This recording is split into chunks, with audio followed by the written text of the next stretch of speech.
full spoiler review review of Scream of Scream 6. 6. So let's do like a spoiler-free section where we kind of just give general Okay. thoughts, and then we can Yeah. get into the spoiler talk. Okay. Because I know obviously you will be able to take over this entire thing. This will likely be about 35 minutes long of a of discussion just or me something just like going that. on. And Um, it could just be you. So I would actually like to say something okay, all right. at the beginning about Scream 6. And I Okay. don't mind it just be you. You are the expert. This is perfectly Also, fine for shout me. out these beautiful posters gifted to me by our good friends Steve and Heather. Thank you guys. I Oh, love yes. these. They are in my media room.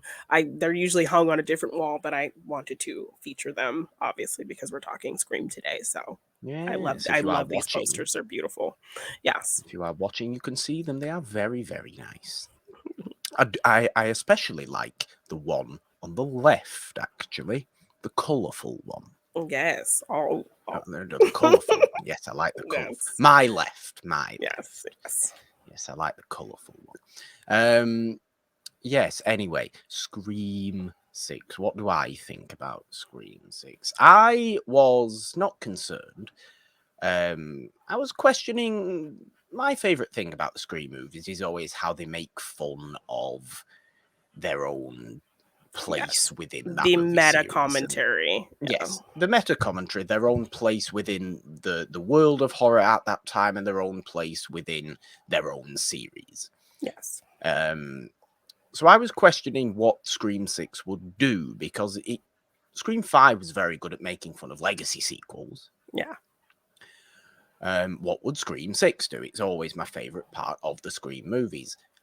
Quite enjoyably, it just turned into let's make fun of ongoing franchises, which we've actually already made fun of on Yes. today's show. I really liked that. I thought the comedy hits very, very smartly again. The commentary hits very smartly. But most impressively for me about Scream 6, actually, is that it really brings back the hard mystery of a Scream movie Yeah. that I don't think was as strong in Scream 5, because I think Yeah. Scream 5 was about let's bring everybody back, let's reintroduce, Let's but let's introduce people. let's Now we also can pay sit in tribute. with all. Let's pay Let's tribute. Yeah. Now we can sit in this movie in Scream 6. Yes, we get a new location, brand new things going on. Of course we do, which is I think great. I think New York as the setting is really, really interesting, and works a hell of a lot differently to small town Woodsboro, or even a movie studio, or a random college. It's Yeah. the city of New York is very well used, I think, in Scream 6. But the mystery of it, I really feel there is a good mystery behind this Ghostface, and behind who our Ghostface is in this movie. Yes. And why they are doing this here, why they are coming, back in this way.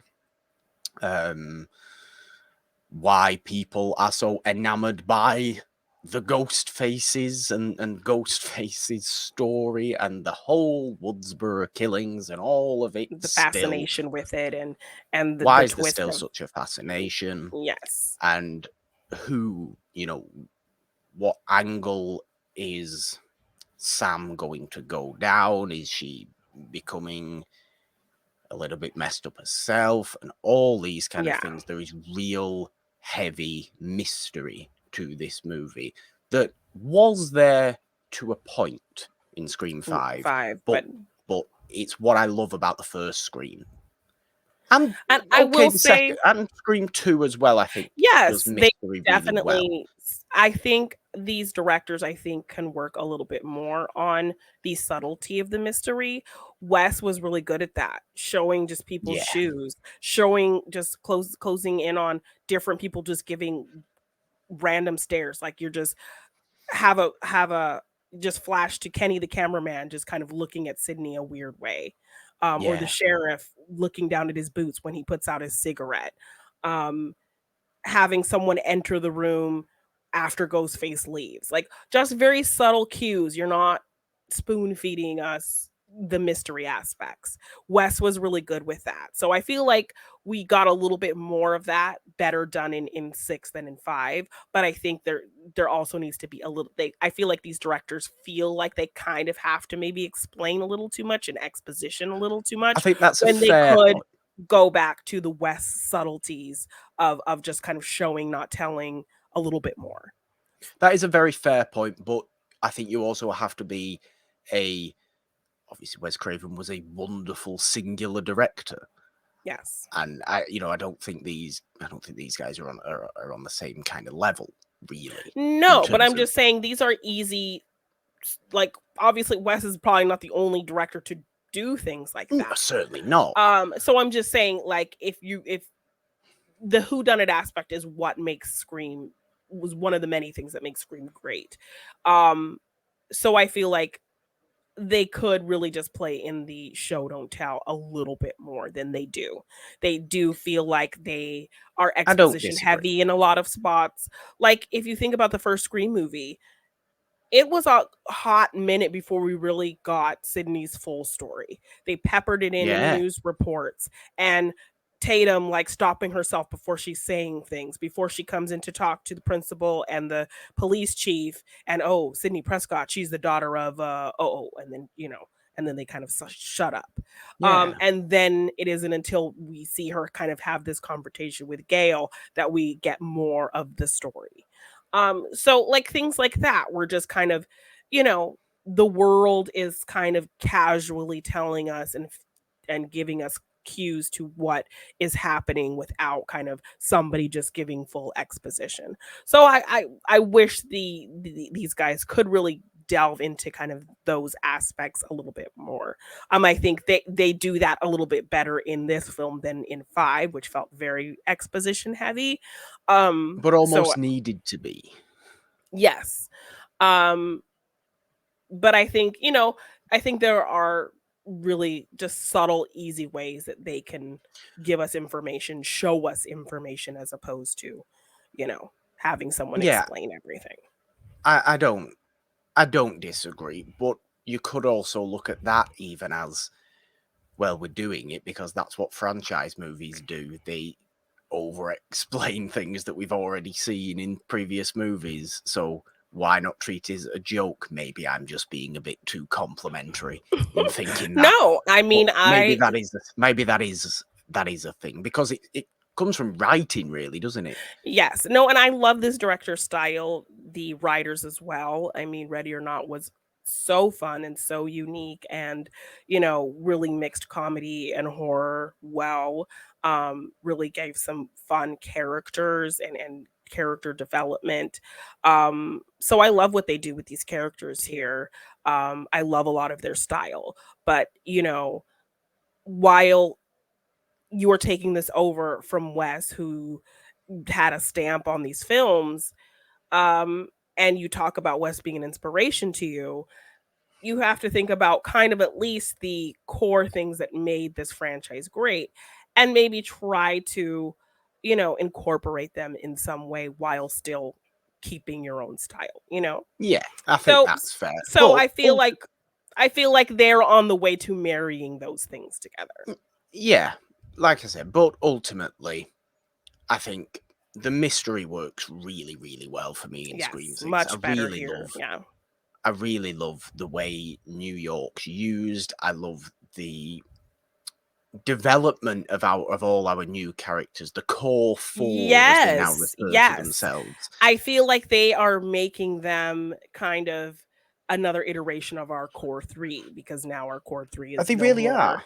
So, really focusing on this friendship, this kind of family unit dynamic, this protective unit, I think was really important, and they had a lot of great moments highlighting kind of their protective, really team nature. So I really They liked developing that foursome.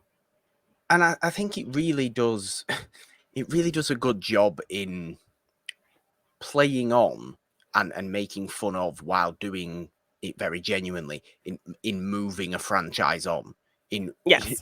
kind of in doing what because you can liken Scream 5 and 6 so appropriately to Scream 1 and 2 now Yes. that it just feels like are they redoing the same kind of story points? And yes, they are, but they're aware of that. they're Yes. redoing the same story points.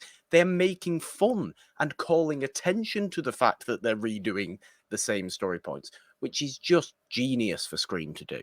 It's just Yes. It's perfect for very Scream to much do, and I of love what that it's this doing that. franchise does. Yes. I love that it's doing that. I love the way the new characters from 5 are developed further, and we enjoy them more. We like them more. We are into them as a group more. They have certain little things going on with their own heads. Yeah. One in particular, but I really do like them in this. I think in terms of the kills, noticeably brutal. I mean, we like Scream at its most brutal. I think this was noticeably gory. Very gory. I loved that, and just the brutality made this movie feel actually very tense and scary. Yeah, and that grocery store scene from the that trailer bodega, works really well. Yes. Really, really well. I mean, there's something always that's going to be very tense, very scary, genuinely scary about the kind of Jurassic Park kitchen scene style scene, Yeah. and that is that. It's just a ghost face rather than a velociraptor. Yes. It always works. It's been used time and time again because it always works. It's very, very effective. I don't want to get into any spoilers yet. I just think that the scares, the scary scenes, the tense scenes work very, very well. Yes, the and set pieces were really well done. Always, climaxed with a particularly nasty death, which is also what we go and see Scream movies for. We go and see them for the kills. Real harsh, and I mean just quick stabbing, quick gutting of people, and just throwing people around, heads bashing in, and this kind of gore. I mean, there's one death that is literally like this: the entire of somebody's face just gets, or is he stabbed through the nose or something like that? It's just like the entire side of his face is just spurting he looks blood. like Two-Face off Batman. It's just skin and then flesh. It's horrible. Yes. But it's what we go to them for. And I really, really enjoyed the movie. I think there's elements to, when we talk about the spoilers, I think there's elements that I wanted a little more from. Wanted a little kind of not disappointing, far from disappointing, but perhaps after all the speculation and of course speaking to you so much about it, coming up with all these theories and things like this, and having those play in my mind, I think if I didn't have those playing in my mind, I probably wouldn't have minded the eventual climax of this movie reveal as much as I may have did. Yes. But I think that's the general consensus. I think most people say they've had fun with it. Everything was well done, but the final act was the weakest part of the movie. So I think that's a general thing. So people who didn't hear my theories or, make up those thoughts also kind of felt that, like, that's the general thing that I'm hearing from people, that the movie was great, but the final act was kind of the weakest part. Well, which is definitely my feelings. Let's get into spoilers now, Janine. Go ahead. Well, to give my general review. Oh yes. Since you I got to. I did. I was trying to chime in, but you were kind of, doing your I apologize. Sharing your thoughts. So just to kind of share my general thoughts, I really enjoyed it. I loved the brutality of Ghostface. The gore of it was a lot of fun. The action set pieces and chase set pieces were really well done, especially since we didn't get really any chases in 5. The opening call was Oh such a yeah. great surprise. The layers of it, the surprises of it, completely different from anything we've ever seen in a Scream movie. So I really appreciated giving us something new with the opening call, which is kind of a big trademark of the franchise. Um, I loved the core 4 unit and getting to really start to love these characters and enjoy them.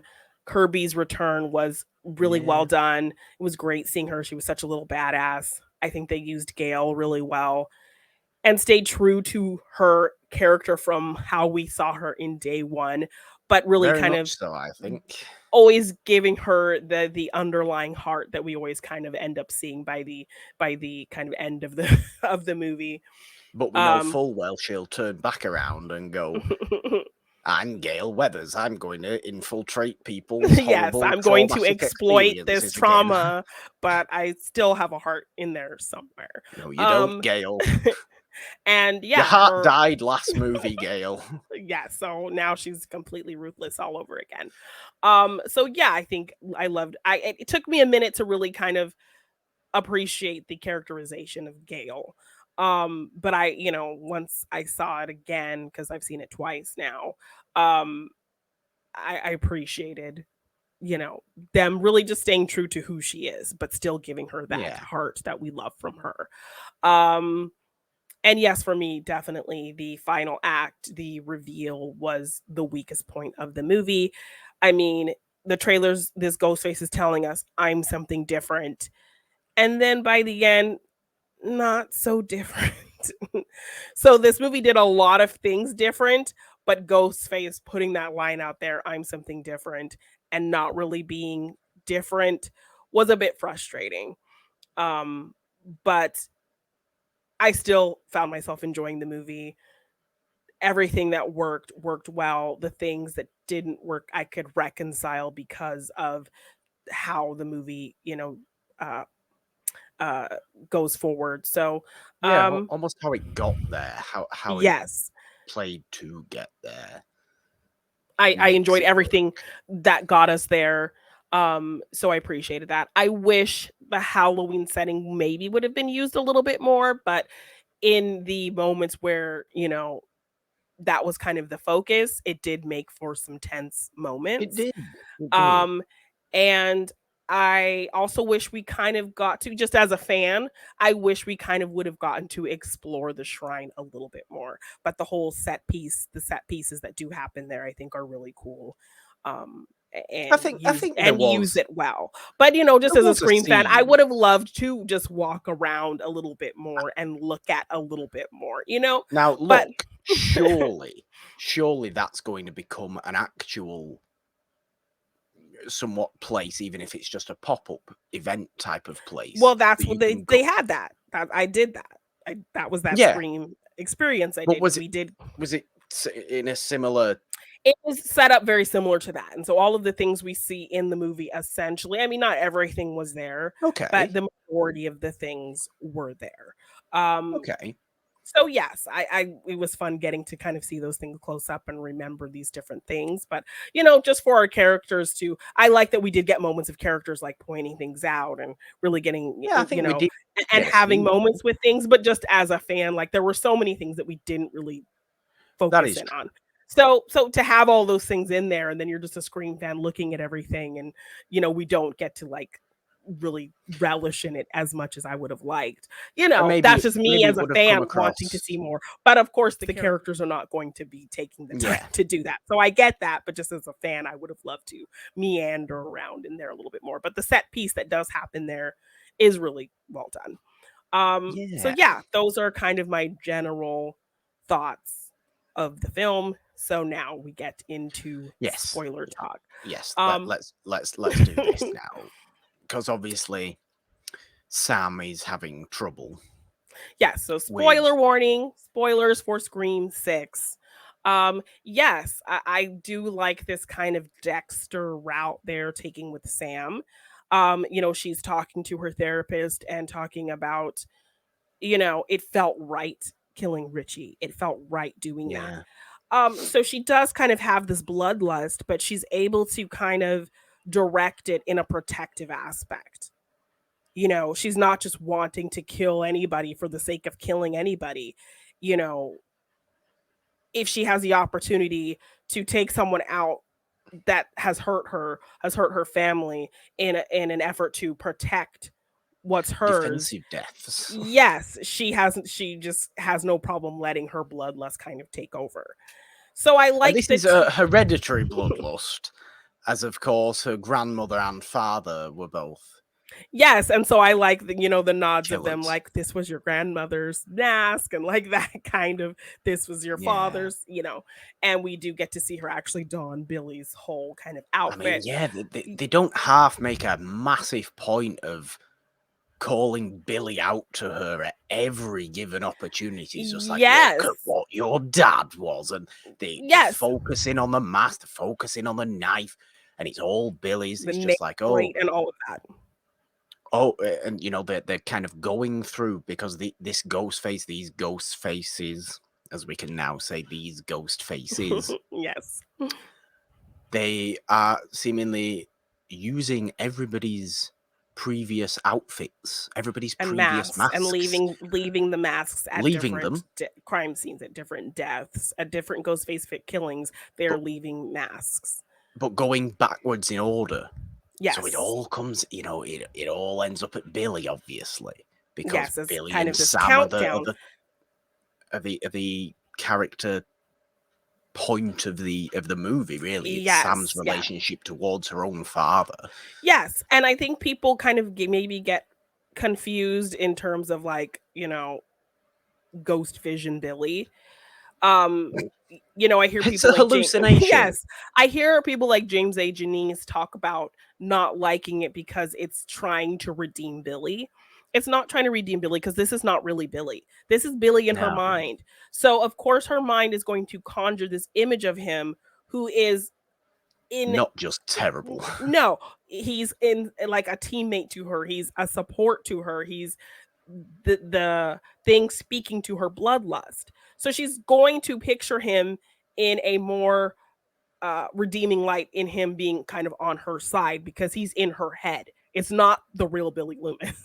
Yeah. It's her version in her head. So of course he's going to be on her side and speaking to the inner kind of demons that she has. So you know, I like that aspect of it. I like that, you know, I don't mind that. I don't mind. I like that, and I love that it's just a kind of interesting, cool way to bring back such an iconic character.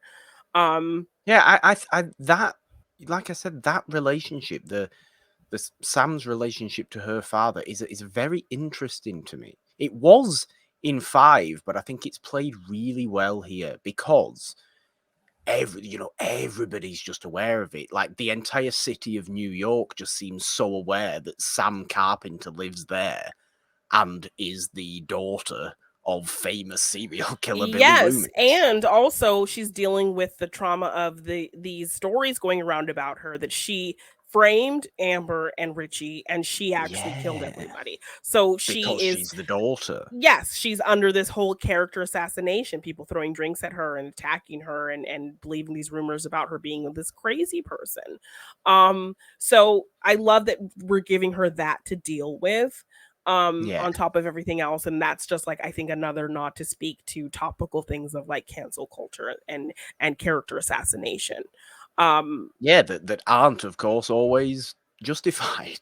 Yes, and online bullying, it speaks to kind of all those Yeah. underlying issues. So I liked kind of addressing those things.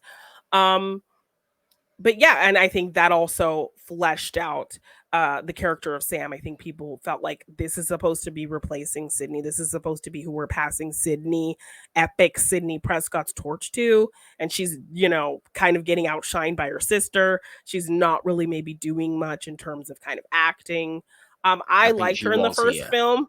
I liked her in the first film, but I don't think she was as strong as she is in this one. She's No, I definitely would kind of, agree. yes, her standing up for her friends. I love that, like, also kind of sealing the core for when, you know, she's like, Ghostface wants me. If it'll stop him from hurting you, I will sacrifice myself. I will just turn myself in if that's what it takes to just end all of this. Yeah. Um And so I love her kind of having that Sydney walking into the fire kind of boldness. And then I love when her kind of sinister nature kind of taps in terms of, this kind of very sneaky smirk she gets on her face when she knows she has the upper hand on a ghost face, and that kind of energy. And then even that's kind of feeding into Tara as well. So I love the kind of Little bit. team aspect that kind of happened with the two of them when it played into very much at the beginning.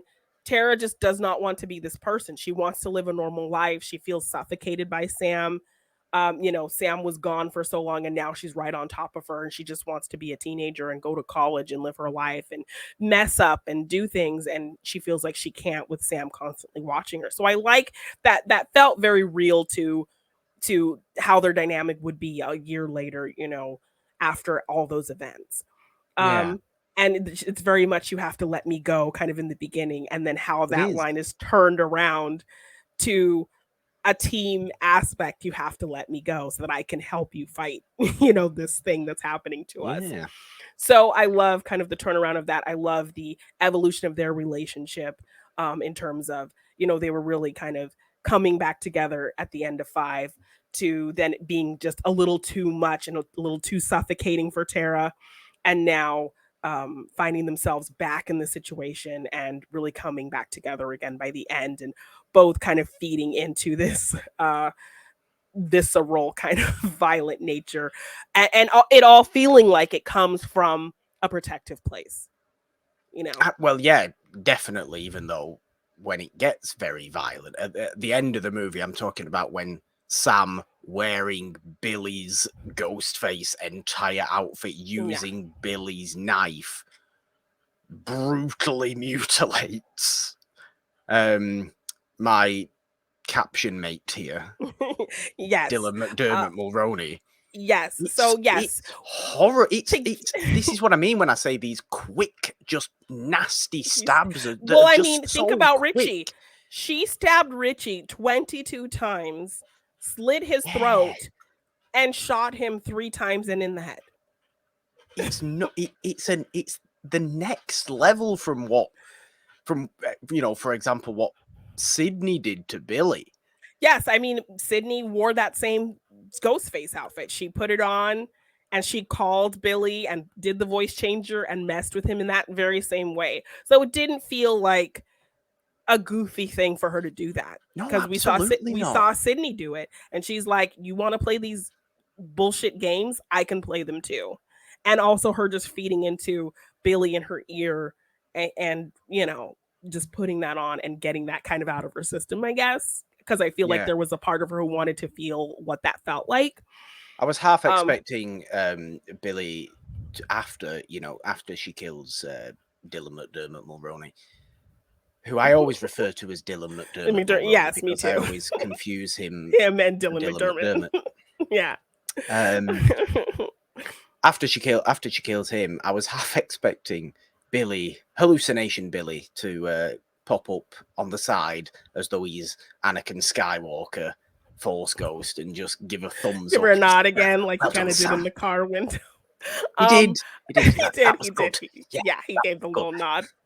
But yes, just to kind of, since we're in that little area of conversation, the reveal being the weakest part.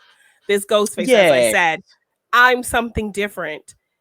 No, when you end up just being the same family revenge shit that we got in Scream 2. Because you are the family of Richie. Yes, you are Richie's father, family. Richie's brother, Richie's sister. So, I mean, it is unclear, actually. It is unclear as to whether Dylan McDermott Mulroney was actually a Ghostface. So do we have 3 new Ghostfaces or 2 and a mastermind? Which I'm assuming, since we only see the 2 in the outfits, they are the 2 and a mastermind. Yeah. So that's the one thing that makes it different. Yeah. Is we have a whole family and we have 2 and a kind of a ringleader. So it's like we have Billy and Stu and Roman, like that's what we would have gotten. Kind of. Yes. Kind of, yeah. It's interesting though, because obviously Dermot Mulroney is with our characters the entire movie. I don't think this is where I think the mystery plays really well, because I mean, I'm not one to guess about mystery movies anyway, but I was absolutely I had no intention of believing it was Dermot Mulroney was Well, behind it. no, He was for just a me, police officer who was well, for helping them. me, okay. So before, when I watched the trailer for the first time, Jader Paramo, he's like my scream buddy. We gush over this franchise. Him and me could talk about it all day. He's like 6 a.m. He sends me the trailer. I watch it, and we're just going off about it and our theories and everything. Once we saw that shrine, we both were like, Dylan McDermott's a cop, or your thing's messing me up. Dylan McDermott Mulroney is a cop. So obviously he would have access to all this evidence. So there's a potential of him being involved.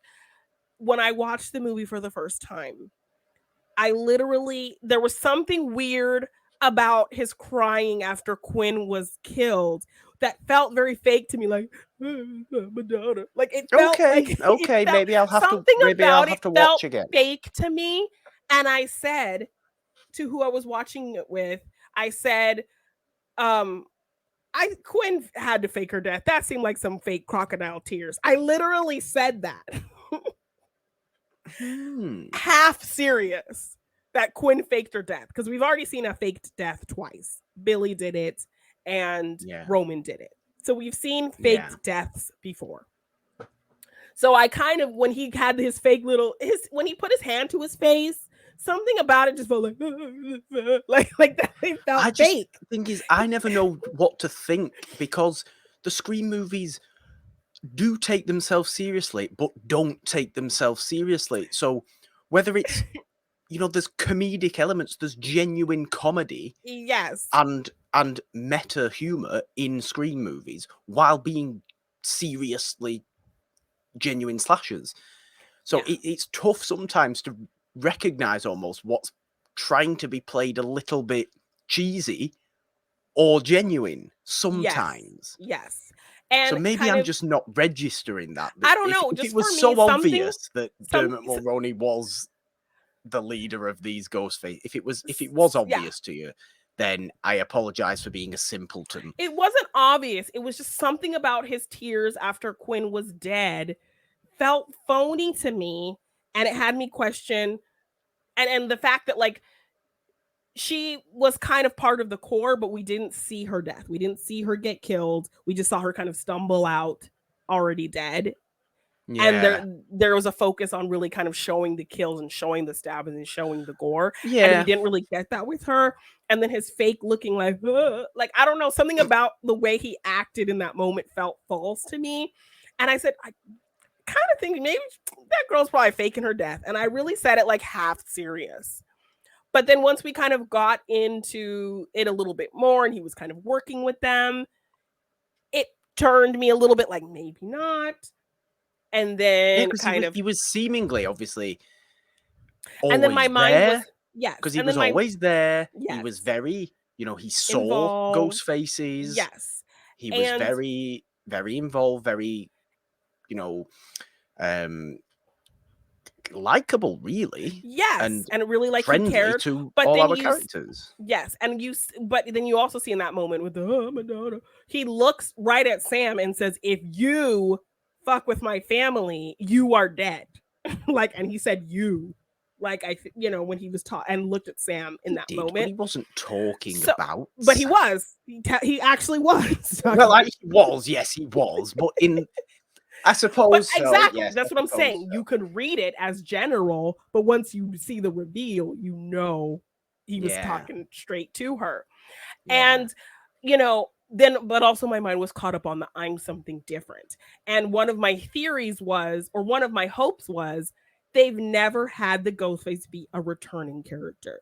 So if it were to be Kirby, that would be a cool thing that the franchise has never done. So then I kind of totally, and Kirby's a FBI. So again, the cop having access to the shrine elements. So that kind of was throwing me off as well. So I did already have in my mind Dylan McDermott Mulroney, Quinn potentially faking her death, but then focusing on I'm something different. So I feel like maybe this is what I had hoped, that returning character is a Ghostface, something we've never seen before. I mean, when the fake out Ghostface reveal comes, and oh, it's definitely Kirby. And everybody's like, oh, yeah, it's Kirby. It's definitely Kirby. Watch out for Kirby. It's not Kirby. But I was like, yes, I like this. This is good. Yes, right? When I he like calls this. and says, no, she was fired from the force, I kind of was he had me believing it. So he saved me with that after the, oh, my daughter. He saved me with that line delivery later. It makes sense from the getting all the evidence standpoint that we see obviously in the shrine, that we are told, you know, earlier on in the movie that somebody would need to have police connections to get this. We are actually physically told that in the movie.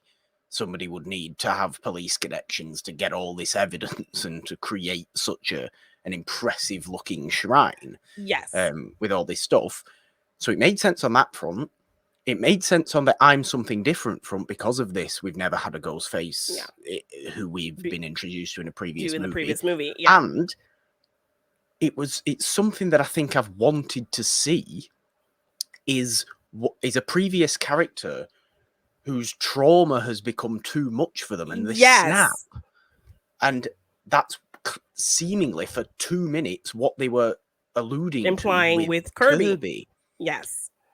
So I was like, yes, I like this. And then it did just it turned into the same thing. Our killer is somebody brand new we're being introduced to in that movie. That's who the killer is. It's a revenge Mrs. Loomis type situation. So that is not something different. The only thing that makes it different is it's a family and there's a mastermind into Ghostface. That's the only. But in terms of the motive, in terms of it being a brand new character, in terms of the revenge aspect, it's all things we've seen before. So that made it a bit disappointing. And I think especially Jack Champion, there's always one Ghostface who tries to invoke the Stu Mania, and they don't quite meet the know the assignment. I think the only one who ever got the closest to Stu Mania was Mickey. Yes, Timothy Olyphant. Everyone else felt their kind of manic craziness always felt a little bit hollow to me. Ambers. Yes. Kind of spitty. Coming at you like some sort of she's like Helena Marcos from Suspiria almost at the end of that movie. She's holding the knife up here like this and like yes, and trying to be spitty and and like that kind of thing, like cackling. That's what I mean. It's Helena Marcos from Suspiria. So I feel like Jack Champion was trying to do that a little bit. He was, and Quinn was more calculated, like a Billy. And even Dylan McDermott, Ronnie, he was like the middle. He was like the Roman middle ground of kind of manic, petulant, frustration. Very petulant. Very much like Roman, kind of like whiny frustration. Like when Sam was talking about, talking all that shit about Richie, and he was like, he was a young virile man. All of Who that. says that about their own son? He was virile. Who uses like that all of word? that just felt very kind of silly to me. What are you talking about? So yes, silly in a good way. Silly in a good way, because we need to remember that these movies should have silliness in them. Yes. Should be. So while the reveal felt very weak and very kind of frustrated in terms of I'm something different and not being anything different, what got us there ultimately was great. So I could sit in this moment and take it for what it was. It really was. And the set piece kind of running around in there using using Kenny's camera and the Stu TV, to help kind of fight off, Was it Jack Champion, the brother who gets killed by Stu's TV again? Yes. Was it him? So he does get stabbed. So it's when, Jenna Ortega's like, let me go. She drops down on him. He stabs her. She ends up stabbing him through the mouth and has this brutal kind of like, yes.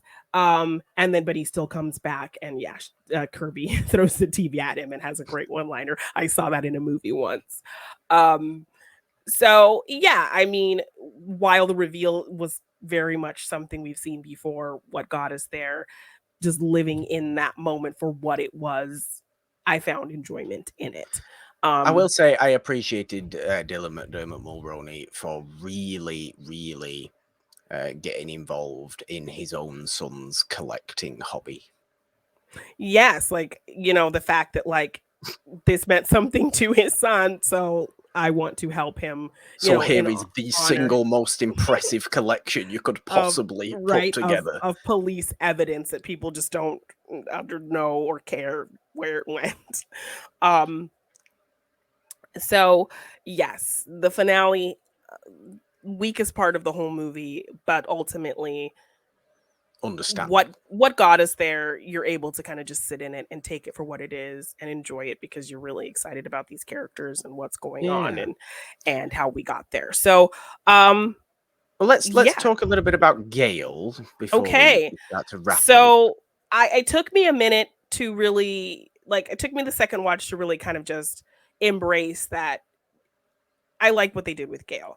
It was a little bit frustrating because, you know, I just watched 5 and saw how hard the Dewey loss was. Her talking about, fuck these killers, I'm not going to talk about them, I'm going to write a book about Dewey, only for her to write a book about what happened and turn her whole thing on that. And I'm like, God damn it, Gale. God, yeah, exactly. So for Dewey's sake, that made me mad. That made me frustrated with the character. Yeah. But then you just kind of have to go back and realize she's done this in every movie. She has done this in every single movie. Yes. There was she gave a whole lecture that you corrected me in it was in Scream 3 about I'm an investigative journalist. Here's how to be an investigative journalist. Yes. Step on whoever you gotta step on to get your story. Step on everyone else. It's all about you. It doesn't matter what you do as long as you get the story. And it's just like, well, that's clearly just Gale's mentality. Exactly. And that's always been Gale's mentality. What 5 did was try and trick us. 5 tried to trick us in thinking that she had a heart when Dewey was actually her entire heart. Yes. And now that he's gone, it's easy for her. But then they do enough to redeem her, so you still love that character. So her really kind of having conversations with Sam about creating your own family and sticking together, and oh my gosh, broke my heart when you can make your own family even if it's with one person. And then Sam says, well, what if you lose that one person? And then you hear the Dewey theme, the Dewey Broken Arrow. I did. Yes. That was just seriously, that was sad. Now you sound like Dylan McDermott Mulroney crying over his daughter. Sorry. But no, that got me when they, you know, what if you lose that one person, and then we hear the Dewey music. But they gave enough to redeem her that shows obviously, yes, it's important to her to be successful at her job. She has that drive that's never going to leave her to get the scoop, to get the story, to be on top in that aspect, to be the first on the scene. She can be useful in protecting people, but she does somewhere have a heart. Yes, and so she does have a heart. She does care for these girls. She wants to make sure she does care about Sydney. I like the mentioning of just Sydney, because if you think about 5, Sydney had no intention of even coming back to Woodsboro. The only reason she came back was because Dewey died. Had Dewey not died, those events would have played out without her. Yeah. So she had no intention of jumping back into the flames of Scream 5, but it was only to be there for Gale, only to be there because Dewey was gone was the reason she came back. So it worked into making sense that she wouldn't be here. She deserves her happy ending. She's not getting involved. She's safe somewhere with Mark and the kids. I like that they didn't just completely ignore her. They mentioned her, and I appreciated that. And then going into Gale getting her first ever Ghostface phone call, that whole set piece I think was really cool. It was very much, you know, Gale, really smart, really such a badass, a fighter. And as my caption says, Gale likes chocolate men. Her and Martha Meeks must have been in the chocolate men dating sites, looking for mans. He's a very pretty gentleman as well, I must say. Yes. And I love that. I love that Ghostface is like, oh, all those muscles couldn't help him, and Gale is agrees. Ghostface she's like, yeah, that's for sure. And I love her just being fed up with him. She's like, can you like, he's talking to her and she like hangs up on him and then redials to find out where he is. So I loved like her being so smart with that. Like Ghostface is just, going on and on and on, and then she hangs up on him and he's like, what? And then she like Yeah. redials to find out where he is. And yeah, her just fighting back and throwing things and kicking, and I loved that whole kind of set piece of it. And seeing the guy get grabbed in the background, her having the gun, and just like it felt very much like the end of Scream 5 with Sydney just shooting through doors, not caring. Yeah. Ghostface trying to be on the phone with her, and she's like, "This is dumb," and like hangs up on him before he can finish his sentence. Them just being very much fed up with this nonsense and just really fighting, And it seems like she's fighting almost back. turned into Dewey now, because she gets pretty brutally stabbed, but is alive by the end of the movie. I mean, everybody is. I mean, Chad Everybody's alive by the Chad end has of the movie. established himself as the new Dewey because this is now movie 2. Same with Dewey. Dewey, was seemingly dead in the Oh, first, yeah, and then that- yeah. we have the stretcher. He survived. End of Scream 2. We assume he's dead. Stretcher, he survived. So Chad is the new Dewey in that aspect. I like Chad. I like Chad a lot, but my God, he got brutalized. Yes, by 2 in 1. So I don't know how the hell he survived it, which they say that. They're like, oh, how did you survive? Because, then he just holds up it's the making fun of the fact it's a franchise movie that now Yes. can't kill off its And so core he characters. holds the four fingers as the core four, which I think is really cute. I really Yes. liked his kind of romance with Tara. I thought it was really sweet and cute, and the kind of Yeah. shyness of the development of that. Mindy's great as well. I mean, Yes. she's actually kind of way less annoying than Randy. Yes, she was just so mean kind of in the first one, and a little bit cold and kind of a smart ass. I like her still being a smart ass. Sorry, I mean, I don't mean in the previous movie. I mean than Randy. She's way less annoying than her own uncle. No, I loved Randy. Like, I was heartbroken. Randy's great, of course he is. Yeah, but no, she was very kind of just a smart ass in the first one. Like when we first see our friend group kind of having their fountain scene, which is not at a fountain, but their fountain adjacent scene, and she's just very coldly talking about Tara's attack, and well, Tara could still die, and like just very kind of cold about it. It's played more for comedy in this movie, and I think it works. Yes, but then there's also some heart there. Chad kind of being cheesy about things, and her kind of playing along with him when he wants to do the core 4 high five, and having their sweet twin moments, and I love the moment when before Sam kind of suggests just giving herself up, and them all just kind of, she's like, I'm tired of getting hurt, I don't want to get hurt anymore, and them all kind of just leaning on each other, Chad leaning his shoulder on her, and Tara leaning on her, and them and them really having some fun twin moments, and really some really nice moments where you really felt like they cared about each other. So because we didn't really get a lot of those dynamics, we didn't even really get to see Chad and Mindy's friendship with Tara because she was kind of stuck in the hospital the whole time. So getting to kind of see this friendship really how it should have been, because we didn't really get to see them together in 5, it was nice to see it kind of developed here. So yeah, I think that was a big favorite of mine, getting to see this kind of core 4 be our new kind of core 3 of Gale, Sydney, and Dewey.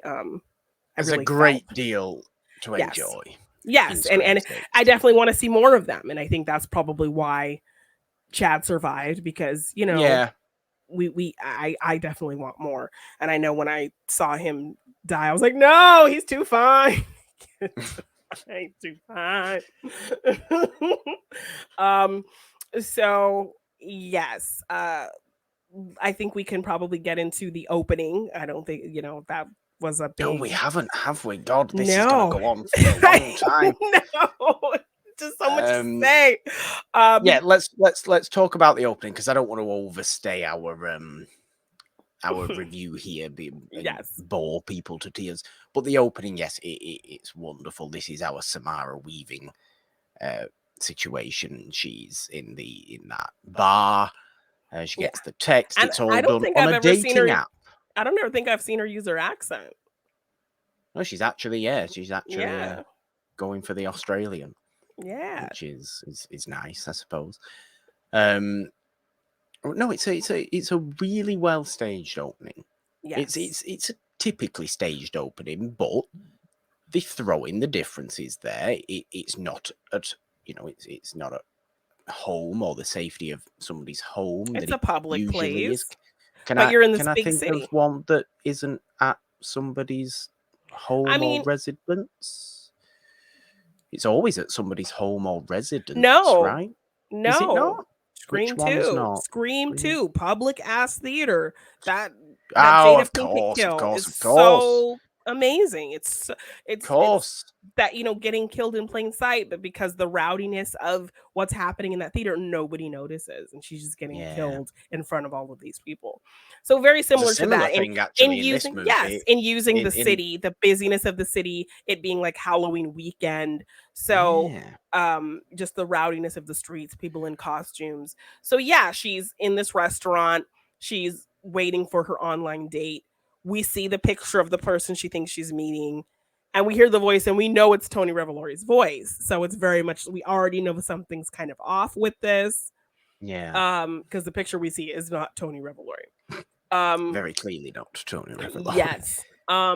And I like her kind of on the phone, like saying things she thinks is dumb and just making faces like, God, I'm such an idiot. Why did I just say that? Because it's very relatable, I think, for women in the dating scene to, like, new conversations with new people you're dating and you feel dumb for things you're saying or whatever. So I liked, that's what Scream does really well also, is characters who we're probably not going to sit with very long are given a personality. Yeah. Given character. So I liked that they gave her kind of a little bit of a personality before we're gonna lose her. Yeah, I like that she's a film professor. Yes, I mean, who it turns teaches out that obviously- slashers. Yeah. Yes. that Tony Revolori and Tony Revolori's roommate are her students, and I mean their apartment. When we get after, we finish with this first kill and we go to their apartment where the actual real ghost face kills them. And two we who kind are of just get pretending. Yes. So that's the crazy thing about it. So he lures her outside. He's like, "Oh, there's an alleyway down there. I think I see you." And he gets her to kind of go in this alley, and then he comes out and kills her, and he's just stabbing her. Turns the voice on and just goes, "Yes. Wait, you teach slashers?" And then you think the you last just walked into an alley. Yeah, and I got you to walk into this abandoned alley.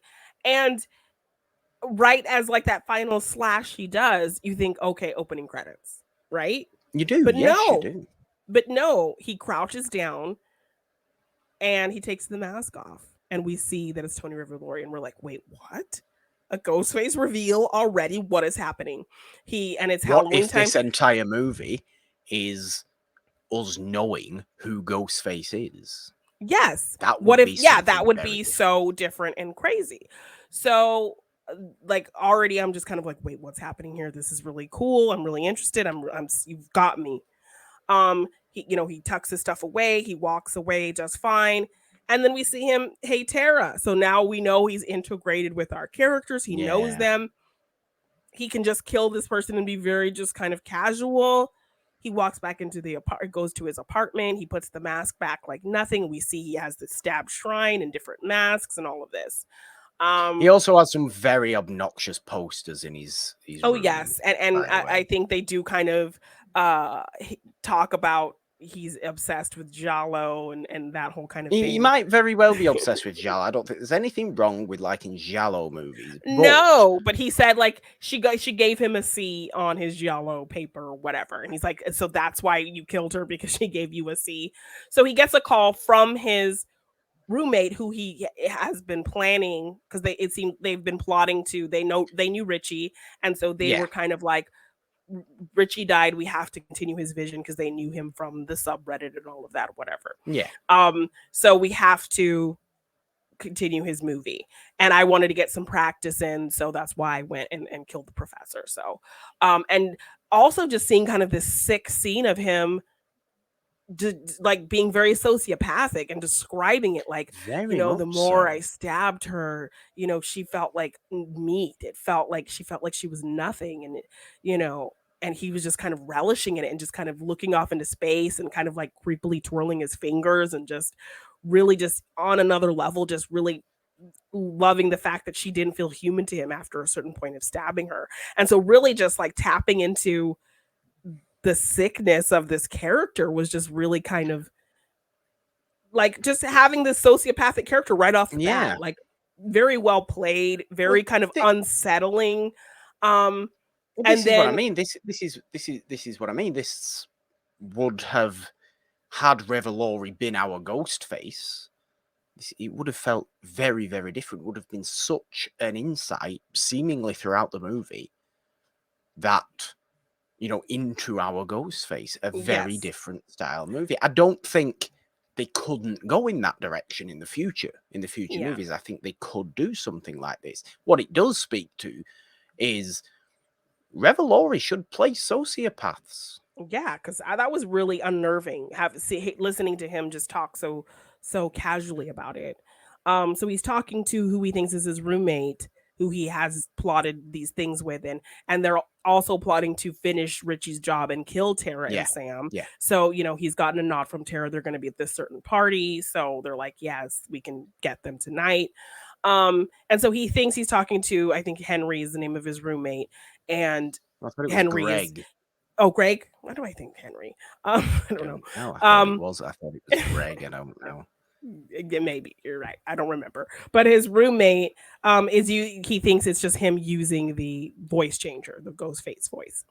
Um, and so then he's kind of messing with him a little bit, and then he's kind of maybe thinking it's not him, but he's putting on this hot and cold game with you. He's like, if you Yes. answer my question, if you play this game, I'll tell you where I am. Because he's like, well, where Which are is all you, very dude? nice. We like games, And he Ghostface keeps, games, don't we? he keeps saying, I'm right here. And so he's like, okay, so let's play this hot and cold game. So you're getting warmer, you're getting colder as he moves through the apartment trying to find him.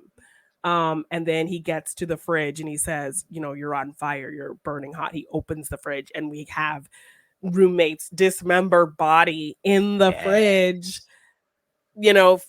very much feeling like, Mrs. Voorhees' head in the fridge in Friday the 13th Part 2. And something like that we've never seen in a Scream movie, dismembered body parts in the fridge, which just takes me back to Mindy talking about beheadings. And then when one of the heads gets knocked off the mannequin in the end, Chad is like, beheadings. He just shouts beheadings. He does. Obviously in a very serious moment we get like a comedic thing like that. So that's just what but yes, like crazy. And then really good opening. Yes, and then we turn around and we see our ghost face and obviously stabs him, and then he's like, well, what about the movies? And the ghost face is like, who gives a fuck about the movies? And that's when we get our that's your opening title. So it's cool, good. So well done, so many layers to it, so many twists to it, so many unsettling aspects, and it actually felt very tense and scary. Very absolutely. I did just want to mention again just the obnoxious film bro posters that they have in their apartment. It just makes me hate people. And look, I'm, as we all know, as much of a Fritz Lang fan as the next man. His noir movies are excellent, but to have a big Maxi Metropolis poster is vomit-inducing. Did you think they were very pretentious? Yes, posters? I don't like them. Enjoy movies without being so pretentious. I'm better than you about it. Yes. You know what I mean? Yes. So I think that was probably the point. Of course it was the point. Of course it was. But yes. Oh God, did it just annoy me. Why is Revelori always this? I'm sure Revelori's Flash Thompson's this, isn't he? He's like, I know all these fancy movies. I'm almost certain that's exactly what he is. Maybe.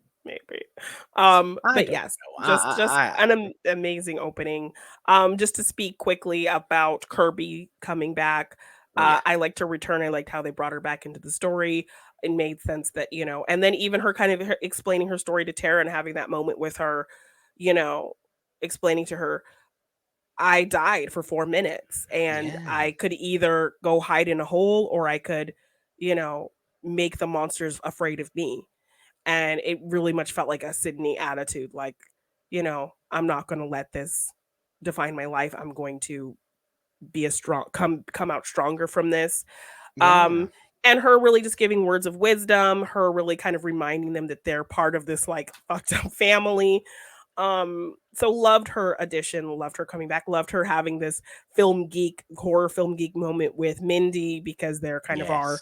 our Randys in the way of just really being knowledgeable about the genre, and love seeing Kirby still having that, you know, Yeah. and them kind of having that back and forth in that moment.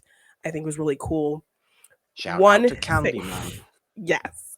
One thing that I will just say is pissing me the hell off. Ooh. Stop fucking teasing Stu Mocker if you're not going to do anything with that. Stop it. Just stop. Yes. If 7 isn't going to like be Kevin Williamson's kind of original idea for Scream 3 based around Stu, then stop fucking talking about him. Don't tease little videos of, is Stu Mocker still alive? Don't make Tara's answer incorrect because she didn't mention Stu Mocker. Don't have a mention of Stu Mocker's sister and Stu Mocker's fucking house and Stu Mocker's nephew, and have Quinn talk about Stu Mocker being her favorite killer, and have Mindy say, if you believe he's dead, if you're not going to do anything with any of that, because it is so frustrating. Stop teasing Stu if you are not going to use Stu. So if I do not see Stu in this next movie, I'm going to be twitching a little bit. Janine, your rage has just caused your own connection to falter slightly on the show. It was so intense.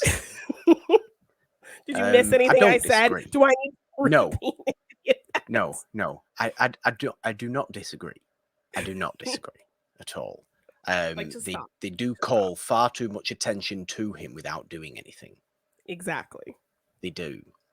But for fear of this becoming truly phenomenally long. Yes. Which that's a pretty lengthy discussion on Scream 6. It is. It very much is. It has to be said. And we do have a little game to play. Yes. To round out our show today. But there we go. Our full spoiler review of Scream 6. It's the one you've been waiting for, I think, for all Janine's build-up throughout the last few months. And still more videos to come. I have my Scream 5 review and my killer rankings. I'll give my rankings without the Scream 6 killers and with the Scream 6 killers. So okay, well, there you go.